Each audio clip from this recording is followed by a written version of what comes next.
राधे प्यारे भक्तों, भजन प्रेमियों, सज्जनों, आज का विषय बड़ा ही रहस्यमय है और उतना ही आवश्यक भी। हम सब जीवन में कभी न कभी पाप कर ही बैठते हैं, कभी जानकर, कभी अनजाने में। पर जब किसी जीव का भाग्य बदलने लगता है, जब उसका अंतःकरण शुद्ध होने लगता है, जब वो भगवत पथ की ओर मुड़ता है, तो उसके जीवन में कुछ अजीब संकेत आने लगते हैं। और ये संकेत क्या होते हैं? ये संकेत इस बात के प्रमाण होते हैं कि अब उसके सारे पाप नष्ट होने लगे हैं। हाँ बच्चा, जब पाप नष्ट होते हैं तो केवल सुख नहीं मिलता, बल्कि पहले दुख आते हैं, आएंगे ही। और यही साधारण मनुष्य घबरा जाता है। अब मैं तुम्हें वो संकेत बताता हूं जो किसी के जीवन में तभी आते हैं जब भगवान उसकी सफाई शुरू करते हैं। पहला संकेत, निकट के लोग विरोध करने लगते हैं। जी हाँ, जैसे ही कोई व्यक्ति भक्ति पथ पर आता है, उसके अपने ही लोग उसका उपहास करने लगते हैं। तू संत बन गया है क्या? हर समय मंदिर, हर समय भजन।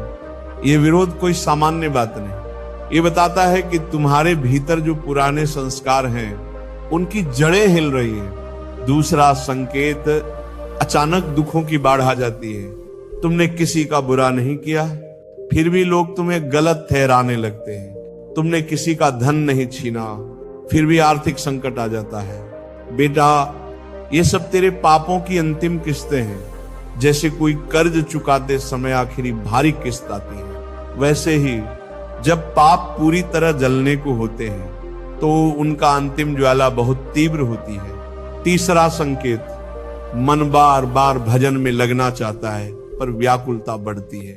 तू जप कर रहा है, लेकिन मन चैन नहीं लेने देता। तू प्रवचन सुनता है, लेकिन भीतर कुछ बेचैनी रहती है। समझ लेना, तेरे पुराने पाप तड़प रहे हैं। वो चाहते हैं तू फिर उसी कीचड़ में लौट जाए, पर तू डटा रहे, बस डटा रहे।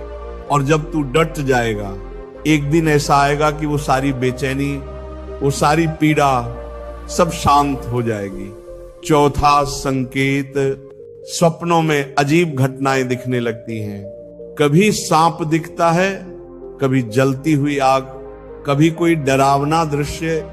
मत घबरा, ये तुझे नुकसान देने नहीं आए हैं। ये पाप स्वप्न के रूप में बाहर आ रहे हैं, क्योंकि अब उनका समय पूर्ण हुआ। पांचवा संकेत, एक गहरी विरक्ति जीवन से होने लगती है। तू जहां पहले भोग में सुख देखता था, अब वही चीजें तुझे व्यर्थ लगने प्रिय थे, अब उनकी बातों में स्वाद नहीं आता। ये एक आध्यात्मिक संकेत है कि भगवान तुझसे अब संसार छुड़ाकर अपने पास बुलाना चाहते हैं। प्यारे साधक जनों, कभी कभी जब सब कुछ उल्टा पुल्टा होने लगे तो समझो कि भगवान बहुत निकट है। जैसे जब सूर्य उगने वाला होता है तो अंधकार गहरा हो जाता है, वैसे ही जब आत्मा का कल्याण होने वाला होता है तो पहले पापों की आंधी आती है, लेकिन जो टिक गया, जो डगमगाया नहीं, उसके लिए भगवत कृपा का दरवाजा खुल जाता है। अब प्रश्न ये है, इन संकेतों के आने पर हमें क्या करना चाहिए? पहली बात, विचलित मत होना, ये सब सामान्य है। दूसरी बात, हर दिन नियम से नाम जप करना है। जिसे तुम साधारण नाम समझते हो वो भस्म करता है। गायत्री मंत्र नहीं, कोई यंत्र नहीं, बल्कि भगवान का सीधा नाम, राम, कृष्ण, राधे, नारायण, ये वो अग्नि है जिसमें जीवन भर के पाप जल सकते हैं। तीसरी बात, गुरु कृपा से जुड़े रहो।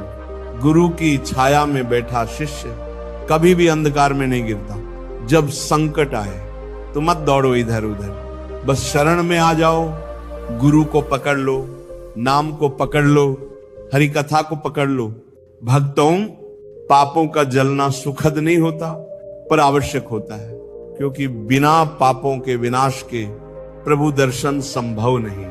जैसे बिना मैल उतारे कपड़ा शुद्ध नहीं होता, वैसे ही बिना पापों के जले आत्मा निर्मल नहीं होती।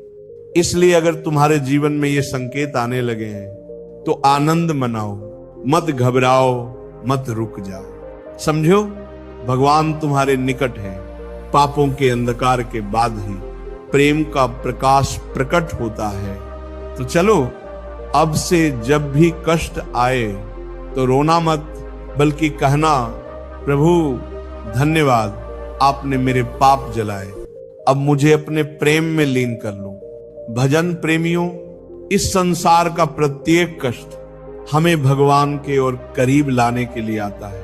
तू बस डटा रह, नाम जपता रह और देख कैसे प्रभु तुझ पर कृपा करते हैं। राधे राधे।